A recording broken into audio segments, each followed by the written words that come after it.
Well,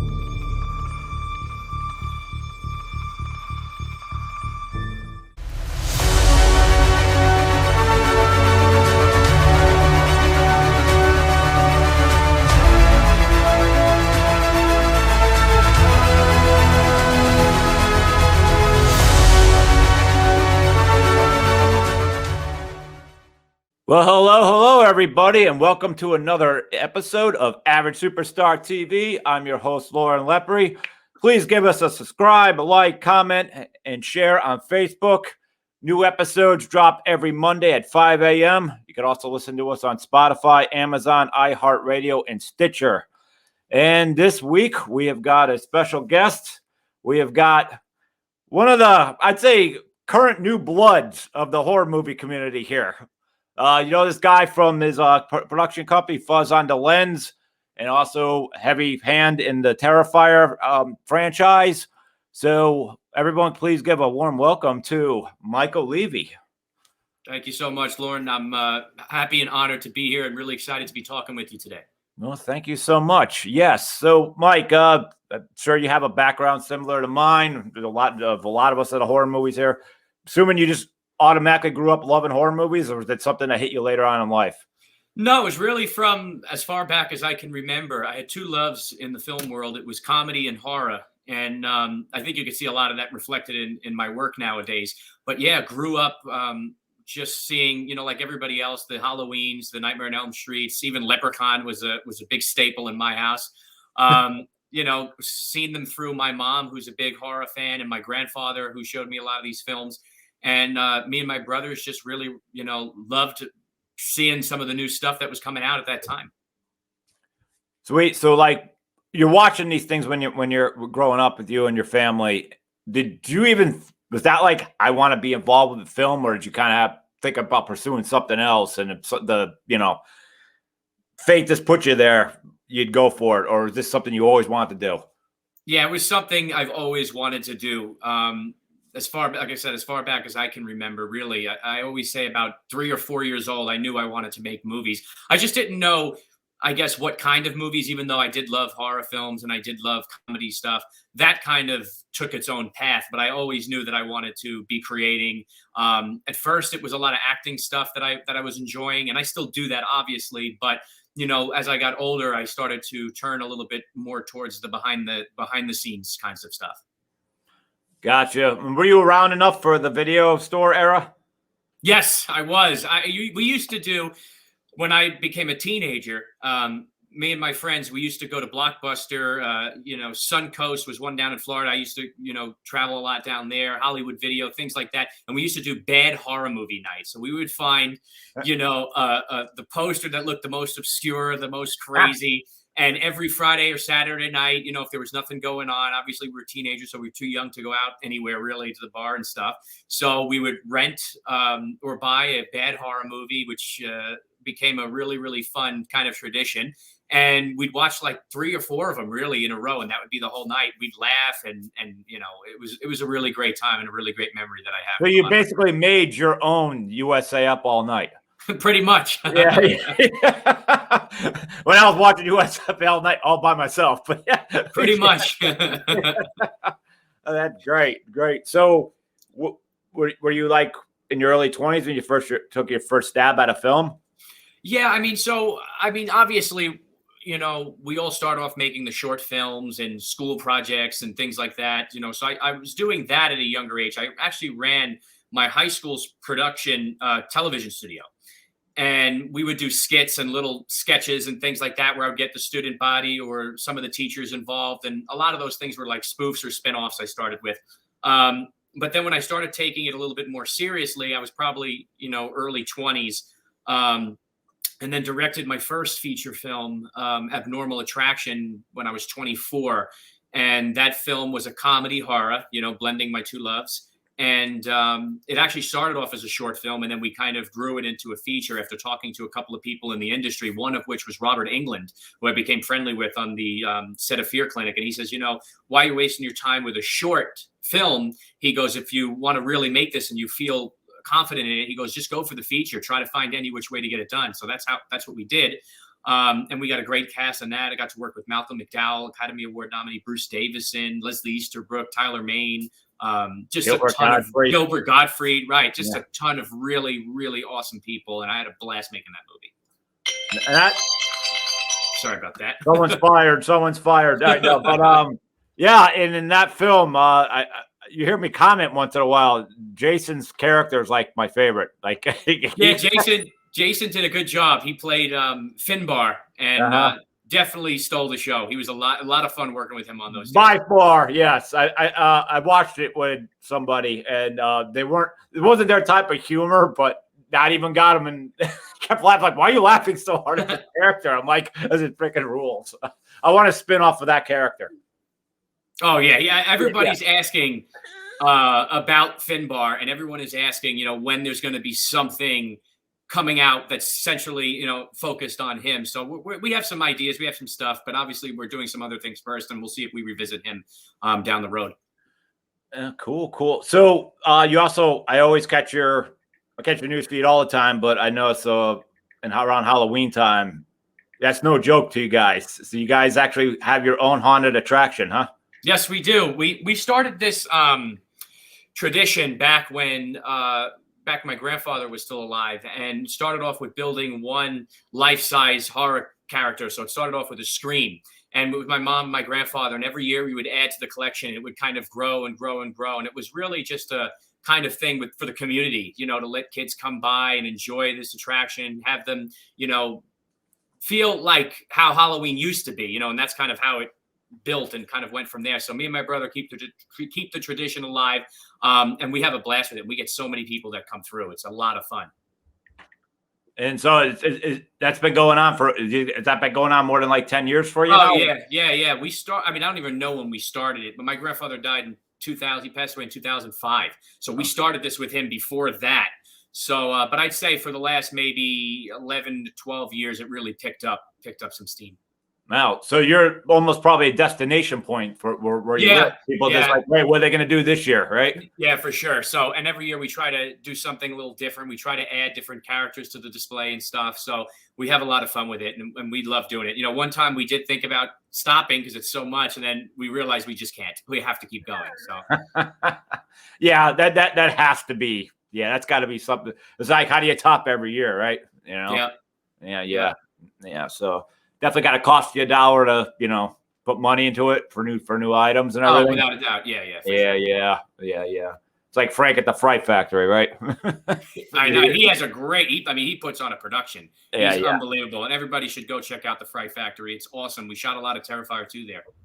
Yes, we did. Definitely good times. Wasn't the most warmest building at that particular time of the year, but I know. Oh, yeah. It was shooting in the middle of the winter in a place that doesn't really have any heat throughout. It was very interesting for sure. It's funny. And then when we shot The Dark Military that one day in that room, it was boiling hot because it was summer. So go figure. Right.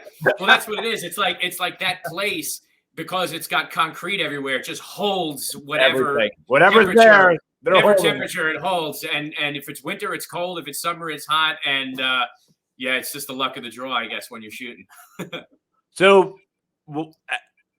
where was the actual meeting, or did you already always know Damien? No, actually, so we met Phil Falcone first. Great guy. Yeah, Phil is awesome. For anybody who's wondering, Phil Falcone is the producer, the executive producer on Terrifier. And we met Phil through a mutual friend who was working on Abnormal Attraction with us. And he brought Phil down to see our operation and to see how we were, going through everything and how we were putting everything together. And Phil was really impressed with what we were doing, and especially on the budget that we were working with. We were building monster sets in this whole fake little monster village. So Phil had asked us to work on his movie called Joe's War.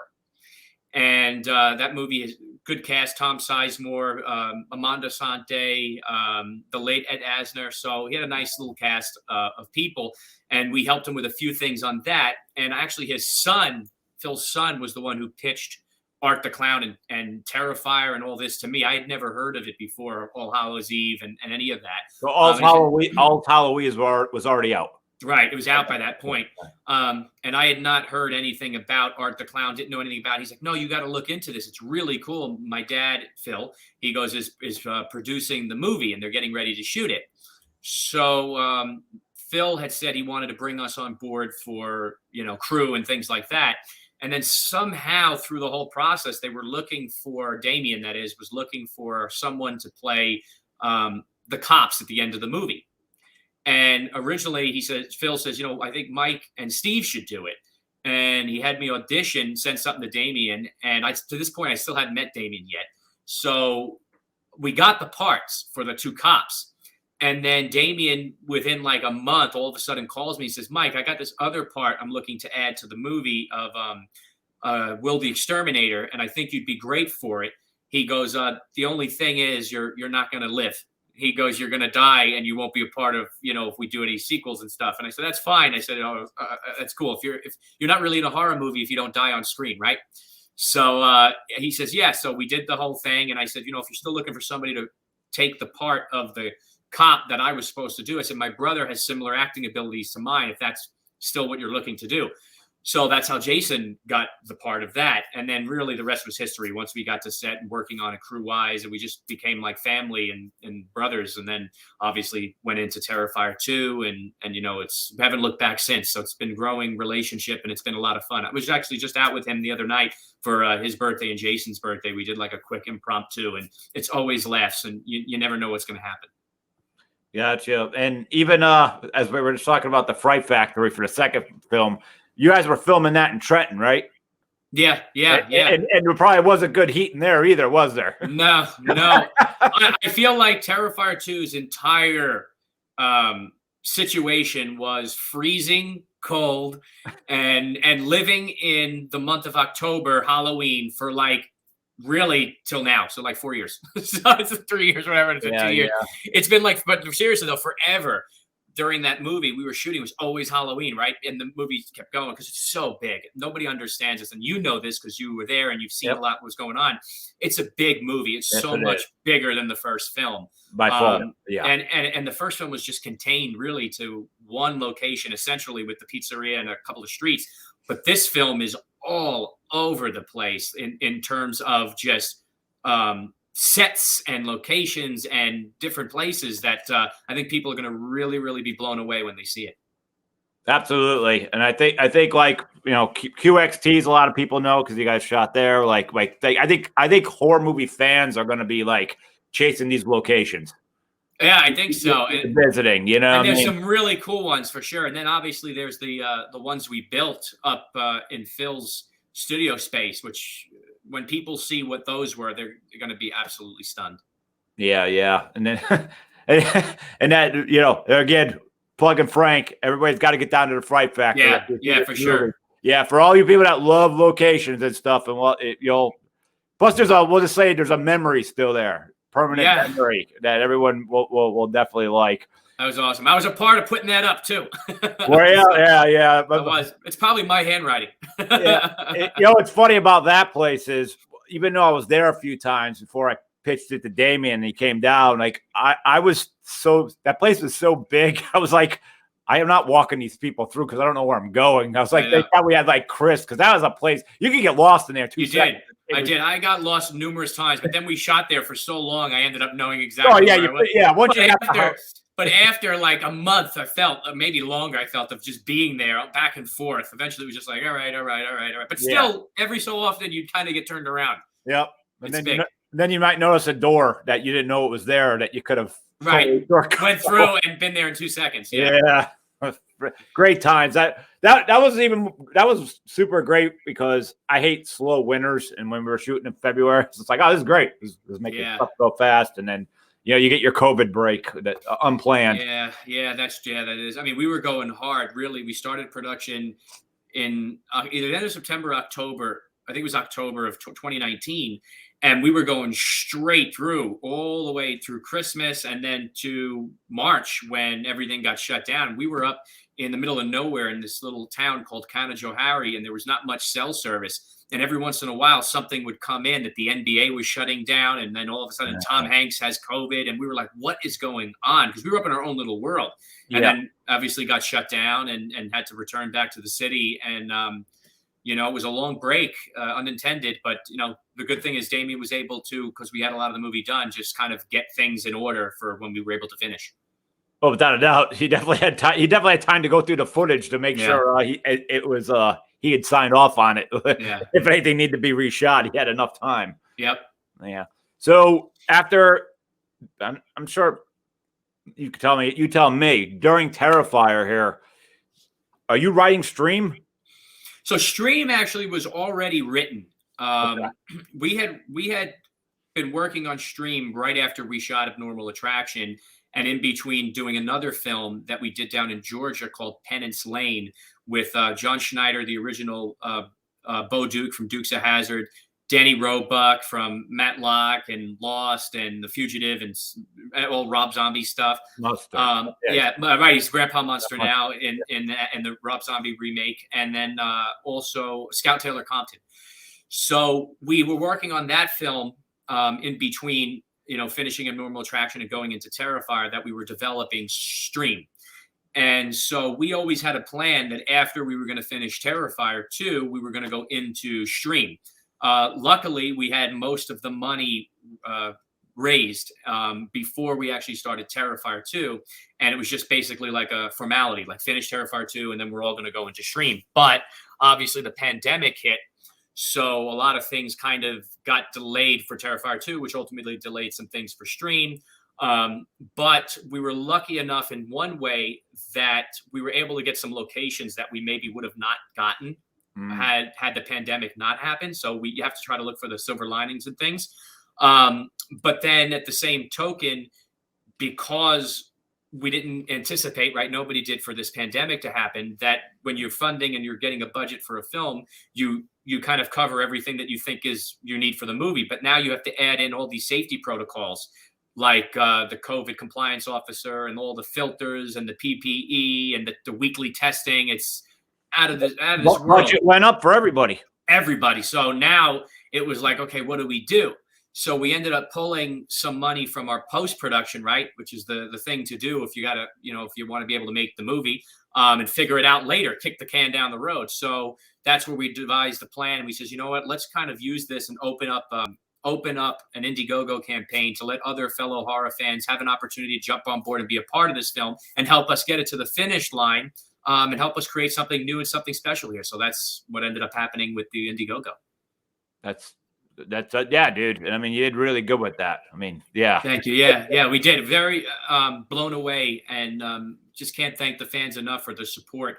We started off with a low goal of I think $35,000, which was like the minimum we needed to make up for some of the stuff. And then, we had tiers of, if we reach this, we can do this and we can do this. And we were able to reach over $120,000, which just shows that the fans are really getting behind what we're offering. And they just want new content and new horror. And listen, we love the remakes and the sequels, right? We do Halloweens, and everyone's going to see them. I don't like remakes, but yeah, the remake, I don't like the remakes, but I like the sequels, right? We all are happy to see Michael Myers again. We're happy to see Ghostface again, but we all want something new and something fresh, so we can expand our minds and continue to see something that we haven't before. So I think we're doing that, obviously, with Stream, and also obviously Damien and Terrifier. So we're just grateful to be in this opportunity, to be in this situation. Yeah. Speaking of something that really happened, right? Which? Evil dies tonight. That really happened. I saw that scrolling. It happened. That was interesting. That was interesting. Yeah, I still I think I need counseling over that. That was an approved script. That really happened. Very interesting. And, I don't know what the official count is on that. But, apparently Evil dies tonight. So, yeah. Yeah, they actually signed off, like, when they heard that, when they were doing it, they're like, then they'll say, Evil dies tonight. Brilliant. Right. Keep it going. Keep it. So, Now the new one's going to be, no, really, it dies tonight. Like, it's happening Do you think tonight. he's really dying, or do you think Jamie Lee will be in diapers with him still? I don't know. That I keep trying to think about it. I don't know. I mean, I would think someone has to die, and they want to keep Michael Myers around, so maybe they actually kill her off. But if they do, But she's already died a few times. I know they got to do it better than Resurrection. They have to do something awesome, like a sacrifice, like Loomis did in Halloween 2 when they were trying to end it. Then maybe it's a sacrifice, and she takes both of them out, and then what's going to happen? He's going to come back, and she'll come back in another 20 years, and. So. I look at a lot of the horror movies, though, like what you've done and Damien, and even what I try to do with the Dark Military and all that. Like, you're trying to bring new things forward. Yeah. I wonder, in a way. Let me finish this one after I throw a punch here. Are horror movie fans, for the most part, would you call them in a small way that they're suckers as far as when these Halloween films come out? Are they just watching them because they have to be able to run to the internet and give their feedback, or say, like, hey, when we're done, this is the way I'm going to put them in order? Or is there just complete favoritism because they might love a character and the character could do no wrong? Do you think, in a small way, like, I don't think there's anything left for Michael Myers or Leatherface to be said for a long time. I think when Jason and Freddy come back, because they've been shelved for so long, there's something to be said, although I'm scared because those studios, if they don't have real horror movie people that understand the characters to reach the audience, to give them, the gratification, I just see a drop ball. I just do. Do you think that's a big problem? You see where I'm coming from? Yeah, I do. I think that what it comes down to, and this is a conversation I had recently with Steve Delasala, who's my business partner. Another great guy. Yeah. And we were talking, I think, the reason why these sequels and remakes and go on and on and on is because when you first see these movies, whatever age they are, right, the first Halloween, everybody remembers the feeling that they had. So I think that a lot of times they're trying to recapture that moment they had seen and identified with a character, with a movie, with a film, whether it was watching it with their family or whatever that is. And that's what they're hoping for in all of these movies. But horror fans are the most, I guess, critical fans ever. I feel like they don't like anything. They're always complaining. I think I have to go half and half with you. I think you're right on half. The other half, I think it's like they could do no wrong. It's like some of these people defend all the Halloween films like they're. Oh yeah, but that's because they have such a love for it too. I mean, that's what it is. Drastic end of the spectrum. Do they not see it? Is it just they have to see Michael Myers? Like, Michael Myers could just go sit on the beach for 90 minutes. Like, why can't he do that? Jamie Lee sat in a hospital for 90 minutes, like the last movie.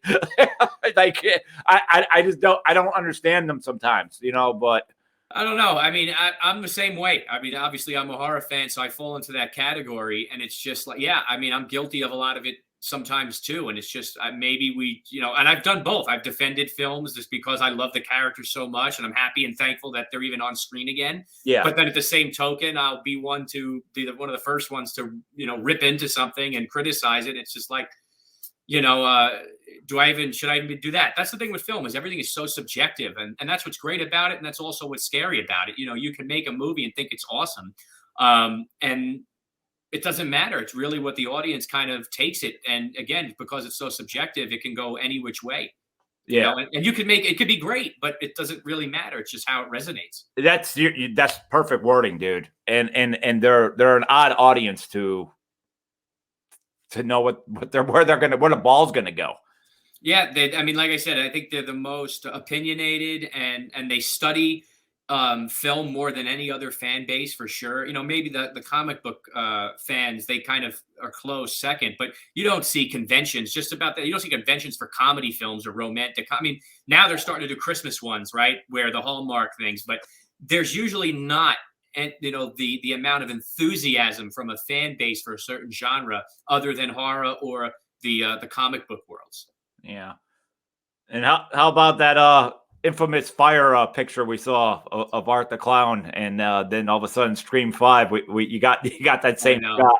I know. Well, listen, I mean, who knows if they're watching us or if it's coincidental or what. But I wonder if it's this. Hey, if you're going to steal from the best, and this is right. an upcoming best. Damien is really, and what we're doing with Terrifier and stuff is I think where everything is going and what everybody's looking at, thankfully, to be in this position. And there was even similarities in Terrifier to the first Halloween 2018 that came out with the face and the jack-o'-lantern. And so it's, who knows? Yeah, I mean, it's one of those things again. What people told me I was wrong about Scream 5. I did not see Scream 5. I heard they actually twisted the ending. Maybe they did, maybe they didn't. But I was so against part 4 and going forward. As I said, you can sum up. It is better than 4. I saw Good. it. It's a much better film. That's what I was saying. That's why I just said that disclaimer. I heard it was good, but yeah, the people behind it, you can tell, were really, really big fans of the Scream movies, and that they were having a lot of fun with it. It was definitely interesting. I actually enjoyed it. So we'll see where it goes from here. Yeah, but I think especially the first Scream was one of the most important horror films ever made, because if you remember around 91, horror was just kind of done. Like, you still had your Jason Michaels and Frays, but they were in their kind of tail end, ridiculous. So I think, in my eyes, they were still making horror movies, but it died till about 96. I thought Scream restarted it. It did. And Scream changed the game because it made horror movies kind of aware of themselves, right? And because of Scream, the Scary Movie spoofs came out, and I think then a slew of horror films, like I Know What You Did Last Summer, and things that were trying to capture that same magic that Scream did. Yep. It paved the way. And I even think from that, the Collector and Collected and all that kind of opened up, and then even to the Saw stuff. I mean, and the Purge stuff. I mean, I think it did. Right into the Ring. Like, and then you had a bunch of that. Then you had all these, Then you had all these paranormal stuff, which also with The Conjuring, and that kind of reinvented horror. And now we're back. I'm very big on people could say what they want. I love that entire James Wan universe just because he brought 6 or 7 new stories, new icons. And I get a lot of people give crap because I guess they're not really considered slashers. Oh, well. Yeah, they're good. They are. Listen, he's good. Yeah. He's very good, James Wan. If his name is on something, he's one of the few people I will say, hey, I'm watching this, because it's got to be good. And most of the time it is. You might not love everything in them. Like, I'm not a fan of all the CGI they do in some of his films, but they're scary and they're different and they're fresh. I just watched that new show he produced, Archive 81 on Netflix. And he's a part of that, and that is an interesting new kind of thing, and it has a different story, and it goes somewhere. So I'm really a fan of James Wan and everything he's doing, and I'm also a fan. I can't remember his name off the top of my head, but I'm a fan of the guy who did The Haunting of Hill House. Okay, I really the second season, which is Haunting of Bly Manor, I wasn't too much of a fan of. But The Haunting of Hill House, I thought was just an incredible piece of work. Gotcha. Yeah. And The Nun, I was a big fan of that. I just like, even like Annabelle, I hear people like split down the middle. They love or hate it, but I like that it's not moving. It's the suspense is what gets you with those. Right. It's not Chucky. Right. It's not Chucky. Yeah. You don't need another Chucky because we have one. Right. I think I really like James Wan. The first Conjuring, and I said this at the time it came out, I felt it was one of the best horror films to come out in the last decade or more. Of that when it first came out. It still holds up. Big fan of it. Yeah. And I like the third one, but we saw a change. Yeah, we did. I don't hate the third one. People hate I don't hate it either. It's just it's different. That's what he's doing. He's making things. He's making Aquaman. He doesn't need horror. Like, if you really think about it, he doesn't need to come back. He has Aquaman and I know all that stuff. People are like, he needs to come back. I'm like, yeah, maybe he likes horror, but that's not everything he wants to be known for. Right. So I think the first Aquaman at that time was like in the number 20. The most profitable movie of all time. So he's kind of a good filmmaker. Yeah, he's kind of wanted in Hollywood right now. So he's a good filmmaker, very good. And we had Bob Adrian on stream, who played Bill Wilkins in The Conjuring 2, the old man who sits in the chair. And Bob was telling me some great stories about James Wan and about his process and everything that that kind of took place behind the scenes. And he sounds like a really, really great person to be around on set too. Really, really, he knows what he's doing. He has everything kind of meticulously kind of planned out. And it's he said it was really inspiring to see. Yeah. Is any of the, I don't know if you're even supposed to say anything, but has any of the big studios ever kind of hinted around you and Damien about like, hey, what do you got going on over there? Like, or maybe bring you in as an advisor or some sort? Not as much as an advisor, but they're definitely keeping an eye on what we're doing, and Damien for sure. But again, you got to kind of pay your dues and work your way up the chain and see and where it kind of goes. And right now we're having a lot of fun in the indie world and kind of doing it our way, and not have to answer to anybody either. Right. That's cool. Yeah. So we're having fun doing that and delivering good, I think, unique content, and then we'll see where things go from there. Having bigger budgets is always great, but also it could hurt projects too. Sometimes they have too much money, and then everything that you lose the creativity. Absolutely. And so how's there's something I've been around a long time, but one day I'm hoping I could actually earn my spot at the table to be a guest. But how's the convention circuit doing for you? Great. Convention season ended a little bit. It's starting back up again now. Yeah. We did a ton from September to really right before Christmas, really right before Thanksgiving. That's really where they really start moving, and then they die down for the holidays. But they were a lot of fun. We did a few we did one in Kentucky. We did a couple in Jersey. We were all over the place. And honestly, they're a lot of fun. I love connecting with the fans. It's great to kind of hear their enthusiasm for the work that we're doing. And it's just an honor to be in this situation, because I used to go to these conventions just as a fan myself. So to be on the other side of the table is just something really I don't take for granted. It's something incredible. Actually going to be down in Georgia soon. We haven't Days of the Dead. We're going to be down there because of film. We haven't even announced this yet, but so you're the first one exclusive. A short film that we did called 3:15 just got accepted into their festival down there, and they invited us to come down. So we're going to go down there for a few days, Days of the Dead, and have some fun. So it's cool. I'm waiting for for some of the newer ones to start back up, Horror Hounds and things like that. And we'll see if we're able to make any of them or if they invite us. But so far, so good. Everything's been great. That's great. That's great. And I always love hanging out with you at them too. Yes. Always fun.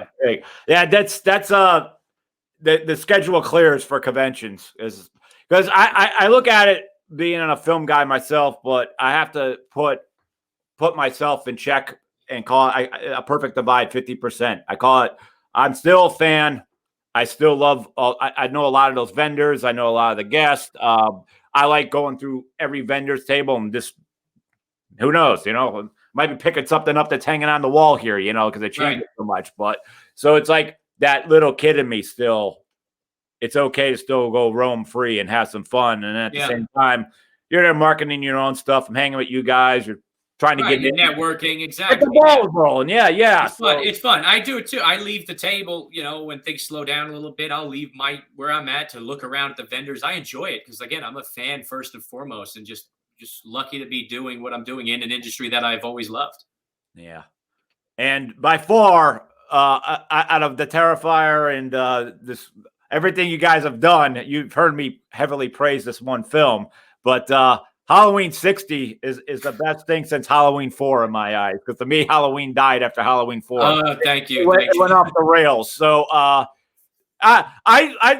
dude, who came up with that process, that concept? Every time somebody loses their mind, says Halloween 2018, great. I just post your link and I walk. Just a blow. We had fun.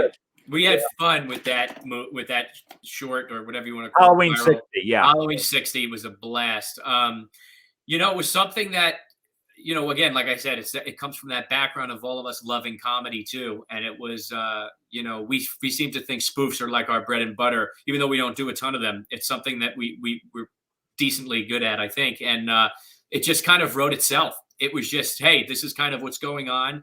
And we want to portray what's happening. And we do have plans to do another Halloween 60. We have the script. We have everything ready to go for the new Evil Dies Tonight one. but things just got so busy. Please let me be in that. You hear me? Yeah, it's fun. Please let me be in that. I know you love it. Yeah, we gotta get you in. Yeah, it's so we'll see if we're able to do it. Hopefully before Ends comes out, and then we'll have to do an Ends one, I guess, at that point, But we do have plans, so we'll see what happens. It's just work kind of got in the way with stream and things. So, but it is the plan. I'm sure you got a lot of people that like myself that praised that. Did you get some heavy backlash, Joe, of people just love Michael Myers? No. I mean, I'm sure we did, but not like everybody that even loved Michael Myers. Like, listen, you can't dispute what's going on here. Yeah, like they're making these films, which again, I'm a fan, so I'm okay with it. But it's like they're making these films for 40 years, right? And it's just like they change the story, they retcon something, timelines, and it's like, what is happening, right? So even Ryan Turek, who's a big producer with Blumhouse, and he's a part of the new Halloween. And him and Ryan Freeman and David Gordon, they saw it. We were at the Halloween 40 convention. They loved it. And, he was like, this is really cool. And we actually have pictures of them posing with the mask. I think I have it here. I'll show you this. This is the mask here from Halloween 60. I have it here.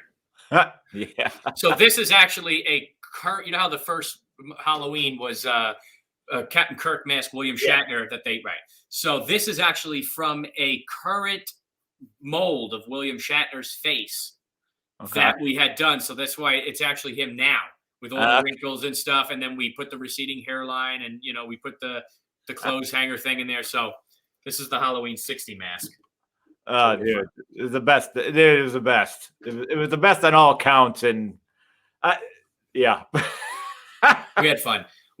And I hope we're able to do the new one, maybe Halloween Pills, we'll call it, or something, your old man pills. We'll see.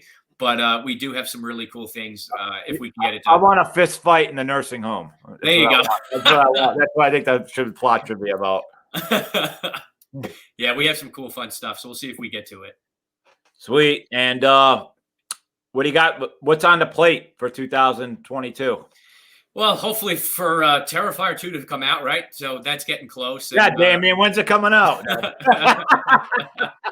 Yeah, so I mean that's getting close, and I've seen a lot of it, and it looks fantastic, and it looks great, and the color is beautiful, and the score is so awesome and fitting. It's got a great 80s vibe. I think people are going to love. And we'll obviously be able to talk more about it when it's out, and I don't spoil anything by accident, so I'll leave it at that. But then obviously, it's a finishing stream because we still have a little bit left to do, pick up stuff, and then a few scenes that we left open to have some of our Indiegogo people be a part of. And what we're going to be shooting, I've been advertising this, is an all new crazy kill scene that Damien's going to be doing the effects on. And the scene is going to be included not only in the film, but also on a side spin-off short film as we create this stream universe that we're going to be doing with another horror fan favorite. We haven't announced who that person is just yet, but we're going to be talking about who that is soon. And, there's actually one spot left open on the Indiegogo campaign if anybody wants to pick that up. But we're putting that together. So finish stream up. And then, who knows from there? We have a few different projects we want to get off the ground, including Stream 2, Terrifier 3. So who knows? Sweet. A lot of sequels. Yeah. We have some new stuff too, but it's really a matter of where it goes. Gotcha. And when you really break down the conventions, like as far as guests go, I don't know what's coming out this year besides sequels, but I can't see anybody more hotter than, David Howard's going to probably be the guy that everybody's going to want at every convention this year. So, after Terrifier 2 for sure. Yep. Yeah. And Loren. Oh man. But yeah. She's fantastic. People are really, he's the next Danielle Harris. Right. I was gonna say, I don't think we have a horror, a scream queen leading lady that's been as big as like as Danielle Harris was, or Neve Campbell, or Heather Langenkamp, right? Jamie Lee Curtis. I really think, and this is just and it's not because I'm a part of the project. It's just because I've seen her firsthand working and what she brings to the table and her talent. I really think she has the potential to be that. And, I think the horror community is yearning for someone new to fill that void, someone that they can get behind that can kind of take over the reins. Because again, we haven't had a legitimate screen queen like that in so long. Really, probably since Danielle Harris, I think. Yeah, but you might be dead right with that. I can't think of anybody. And that was 1988 or 89. So. Right. So I mean, yeah, they're all still working and stuff, Yeah. but it's like, it's like who's the new one to kind of take the reins in these kinds of films? And I haven't seen it yet. Yeah, and I'm a Philly person, so is she. So I used to screen a lot of her short films that she was in at my short film fest, Shorts of Liberty Massacre. So I knew her for a while. When I saw she was cast, I was like, oh yeah, that's yeah. I knew that was an easy choice for you guys. Yeah, we got lucky that we found her, and she actually, Jason. She sent the tape in, and then she came recommended by a couple of people, and it was instant. I think as soon as we had seen her audition, every one of us unanimously was like, "This is the person for sure for the role of Sienna." And Damien was boom. He was the number one to say it. Boom. So. Yeah. And she, that's how I always say to anyone who's been on a movie set, and whether it's really hot or really cold. You know how hard it is sometimes to you got to keep your mind together to get through your scenes. And I was constantly giving her like little compliments, like every time like I got a chance, like, you're awesome. You're a warrior. You really are great. Cause when we were shooting at the Fright Factory and it's like 32 degrees and she's in that outfit that we all know, I don't know how she kept it together. I know. I just don't know. Like, yeah. I always call myself a man's man. I work outside for a living. I've never had a problem with saying that, but like if I'm not dressed the proper, forget it. I'm done. Yeah. No, it's true.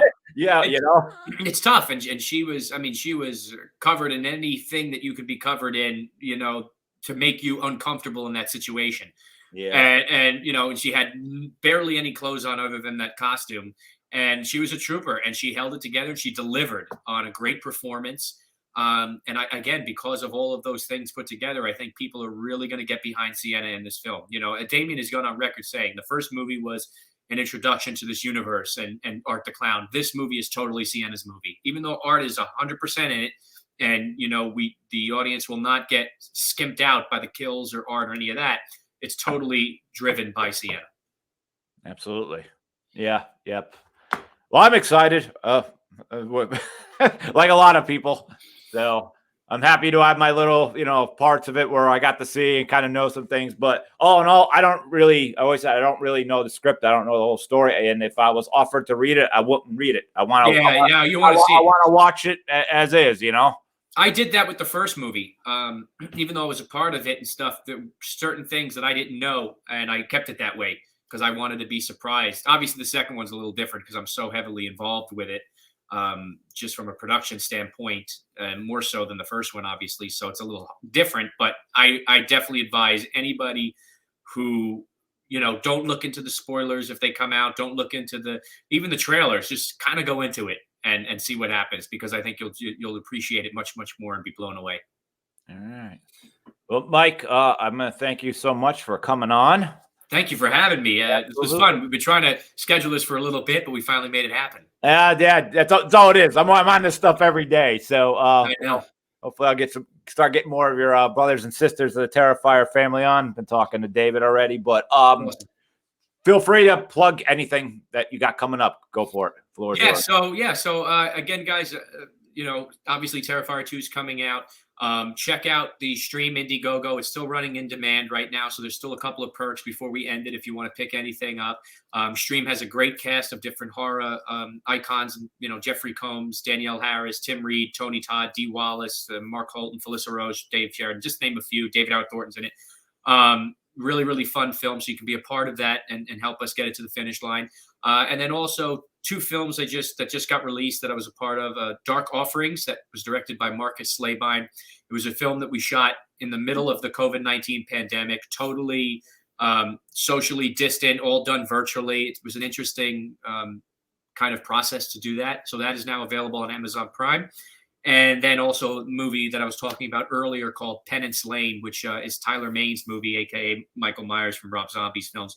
That's a fun little small town America horror film, like The People Under the Stairs or something like that. So definitely a cool little film to check out. And again, just follow us, Fuzz on the Lens, and you'll catch up on all the updates. Sweet. Well, this is the time where I say thank this audience for tuning in, giving your time to listen to the show. Please give a follow on Instagram and Facebook to Average Superstar TV. Press that subscribe button on YouTube. New Monday mornings, 5 a.m. A new show drops every week. And with that, I will say goodbye. Thanks again, Mike.